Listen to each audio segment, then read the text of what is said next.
Fellow patriots, I want to run something by you. I saw a video, right, about some welfare people where they bought some welfare food, they used their card, and then they used some cash to buy lotto tickets, right? Some guy snaps on them because he's the taxpayer paying for their funding, and apparently they have a new car and whatnot. Now, I know this upsets a lot of you. If you think that upsets you, listen carefully. Prison for Profit's been going on a while. Welfare doesn't scathe the surface of prison for profit. Let me tell you something. What they do is they pay lawmakers to come up with laws to make it to where once people get out of prison, they make it impossible for most of them to get jobs. They make it impossible for them to live in most places. So then they can't pay taxes in, which you want them to do. They can't pay into taxes. They can't pull their weight. And it's almost certain that sooner or later they're going to end up back committing another crime. Because if I say, hey, you got no job, then you got no food, no gas, no car, you got no way to do anything else. And then I tell you, you can't live here, you can't live there, you can't live here, you can't live there. Then pretty much what it breaks down to is they have nothing. And they're only going to do what they know how to do. Now, what that does is that ups recidivism and causes them to come back. Guess what? Montana in the fiscal year, now we're talking a small state as far as prison population goes. Small state for prison population. Imagine this. We've got less than 6,000 inmates total in the whole state. $290 million a year. Do you know how many welfare cases that pays for? Let me tell you something. I knew a lady with two kids who was getting welfare. Let's just say as much as $1,000 a month. Times 10, that's 10,000 for one person. Okay, 10 people, that's 100,000. Let's just say, give or take, that's 100,000 times 100. That's only 1 million. Like literally, that could pay for exorbitant amounts. Just one state, just 1 year, not counting prisons being built. Now, prisons cost an exorbitant amount of money too. They've got full body X-ray machines, guard towers, weapons. They've got to constantly ask for re-upping for this, that, and the other. They're an exorbitant amount of money. They have to buy the land. They have to buy the prison. They have to employ. And people go, oh, well, they're building jobs. Well, what you don't understand is they're actually just crippling the economy because it's coming out of our pockets. So you think welfare's bad? That ain't nothing. They build prisons all the time, every year. We incarcerate more people than anybody in the world.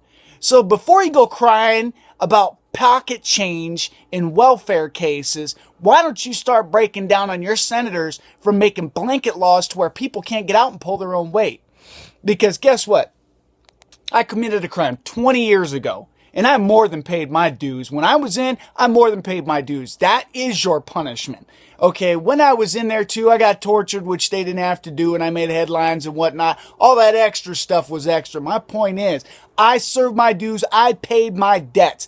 I got out. I wanted to pull my weight, take care of my family, be an upstanding, good member of the community. And you know what? All they did was kept shutting me down everywhere I went. And that broke my heart. I even tried to join the military because I love the military. I had nothing but respect for our troops. Love them to death. So all I wanted to do was the right thing. I couldn't do it. Nobody would let me do it. So I'm like, all right, well, you won't allow me to do the right thing. There wasn't much. I felt backed into a corner. I didn't know what else that I could do. And you don't think about this when you're a kid. They don't tell you growing up, hey, your entire life is going to be ruined forever. Every job's going to be shit. You don't think about that. So let me tell you something. These people, they pay these lawmakers to come up with these crazy laws constantly, like the sugar beet factory here. You can't have these certain drug felonies. Certain construction job, well, you can't have these felonies. Taco Bell, I can't work at Taco Bell, literally. They tried to hire me. They wanted me on because I'd been a manager before, and they wanted me on, and they would not allow me to come work for them. I couldn't even work at Taco Bell. Are you kidding me? Like, I get it. Don't hire a bank robber at a bank. I'm not saying that. I don't blame you for that. But you're going to tell a guy, yeah, we don't want you working at Walmart. Get the out of here, man. So these blanket laws make it to where it's impossible, and you wind up paying a hell of a lot more. Think about that. One prison, one state. Think about what you're paying for 50 states. Billions upon billions upon billions upon billions. You're paying so much friggin' money for the prison system when they could prevent it that quick. That quick. All they have to do is lift these blanket laws. That's all they have to do. Because, like I said, I get it. Hey, we can't have this guy working here. Bank robbery, a bank. No. We get that. All right. But don't tell me, like, for instance, even a post office job, don't tell me these guys can't deliver mail. I mean, if they don't have anything to do with mail, some guy got into a fight or whatever, he's got an assault case. So what? People get in fights all the time. And expected 1 out of 5 Americans has a criminal history, and they think that 1 out of 3 actually have it, but many get away with it all the time. I don't know how many cops in the military told me, hey, I've been down that road before. So please keep that in mind. You pay an exorbitant amount of money more for the prison for profit situation than you do for welfare cases. So please consider that, before you look at that. Now, I'm not saying it's okay. I completely side with you. I'm not saying it's all right to be a lazy bum and just collect off other people and let them work for you to have free stuff. I'm not saying that either. I think people, if they can work, should work. All right. And there's way too many people collecting it. Don't get me wrong. I'm with you on that. I'm just saying there's something a lot bigger and more pressing than that. Just think about that. James Watson here.